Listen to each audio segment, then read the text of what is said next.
সম্মানিত দর্শক শ্রোতা, আসসালামু আলাইকুম। আমি আনোয়ার খান, সূর্যোদয় বাংলা মিডিয়া আপনাদের জানাই স্বাগত। আমরা আছি শরীয়তপুর জেলার পখমসার গ্রামে জনাব দেলোয়ার কাজীর বাসায়। দেলোয়ার কাজী ছোটখাটো একটা গো ফার্ম করে মোটামুটি ভালো লাভবান হয়েছেন।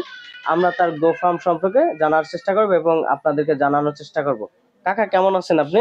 আলহামদুলিল্লাহ ভালো আছে। ফার্মে কয়টা গরু আছে? এখন বর্তমান 3টা গরু আছে।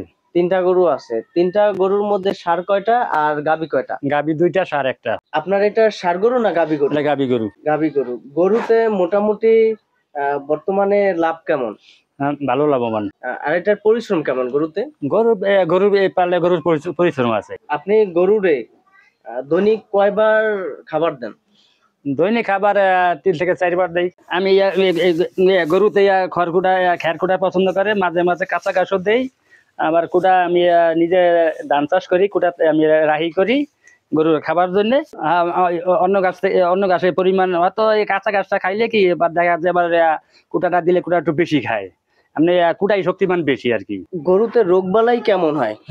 বর্তমানে গরুতে রোগ বালাই বেশি। ভাইরাস রোগটা বাংলাদেশে ছড়াই গেছে, অনেক রোগ হয়, প্রতি বছরই হয়।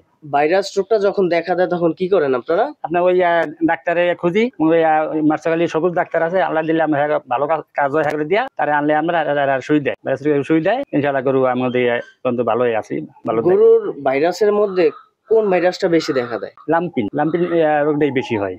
লাম্পিন রোগটা, এই রোগটা যখন দেখা দেয় তখন কৃষকরা কি করতে পারে? কৃষকের করার কিছু নেই, এটা সবই ডাক্তারের মাধ্যমেই হয়। মালপিন ওই একটা সুই দেয়, 800 টাকা সুই দেয়। আপনার গরুর স্বাস্থ্য মোটামুটি দেখা যায় ভালো আছে। আপনার গরু কি ভালো সুস্থ আছে?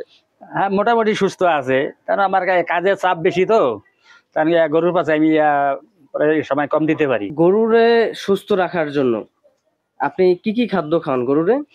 গরুরে আমি ওই ভুট্টার গুঁড়া খাওয়াই, গমের ভুসি খাওয়াই, আর কুড়া খাওয়াই, আর খের। গরু সুস্থ রাখতে হইলে আপনি কুড়া ভিজাইয়া পরিষ্কার করিয়া এরপরে আপনি কুড়াটা দিতে হইব। এই যে এখানে দেখা যায় একটা পাত্রের মধ্যে পানি, এটা কিসের পানি বা এটা এমন কেন?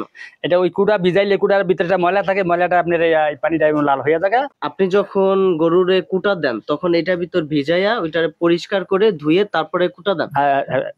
কুটা দিই। গরুরে সুস্থ রাখার জন্য বা যারা গরুর ফার্ম করতে চায় তাদের উদ্দেশ্যে আপনার কিভাবে তারা পরিচর্যা করতে চায় এই বিষয়ে তাদের জন্য আপনার পরামর্শ? এই বিষয়ে পরামর্শ আপনার গরুর আপনি ভালো লালন পালন করতে হবে। গরু দৈনিক গোসল করাইতে হইব এবং খাওয়া খাদ্য আপনি পরিষ্কার খাওয়াইতে হইব, তাতে গরু আপনি সুস্থ থাকবে, গরু তো অনেক লাভবান হইব। আপনি দৈনিক গরুরে কয়বার গোসল করান? আমি দৈনিক 1বার করাই, নিয়ম 2বার করানি। গরম হইতে 2বার করলে ভালো হয়, ঘাস গুঁড়া বেশি খায়। আপনার এই গরুটা কি জাতের? এটা জাত কি? এটা জাত হলো অস্ট্রেলিয়া। আপনি হ্যাঁ, এটা অস্ট্রেলিয়া। এটা ওই পাশের ওইটা? ওই পাশে ওটা বাংলা। এটা বাংলা। ওটা গাবি? আর ওইটা গাবি, মাসখানি পর বিয়ে বেটা। এটা বিয়ে 2 মাস পরে আবার। এটা কোন জাতের গরু? এটা লই আপনার ইন্ডিয়ান। সম্মানিত দর্শক শ্রোতা, আপনারা যারা গো ফার্ম করতে চান বা নতুন উদ্যোক্তা হতে চান তারা আমাদের দেলোয়ার কাকারে ফলো করতে পারেন, অথবা আপনাদের স্থানীয় যে পশু দপ্তর রয়েছে সে পশু দপ্তরে যোগাযোগ করতে পারেন। পশু দপ্তর সবসময় আপনাদেরকে পরামর্শ দিবে, তাদের মতামত অনুযায়ী গো ফার্ম করতে পারেন, অথবা আমাদের সূর্যোদয় বাংলা মিডিয়ার সাথে যোগাযোগ করতে পারেন। সূর্যোদয় বাংলা মিডিয়া আপনাদেরকে সবসময় পরামর্শ দেওয়ার জন্য। সম্মানিত দর্শক শ্রোতা, ভালো থাকুন, ভালো রাখুন চারপাশে সকলকে। সূর্যোদয় বাংলা মিডিয়ার সাথেই থাকুন, পাশেই থাকুন।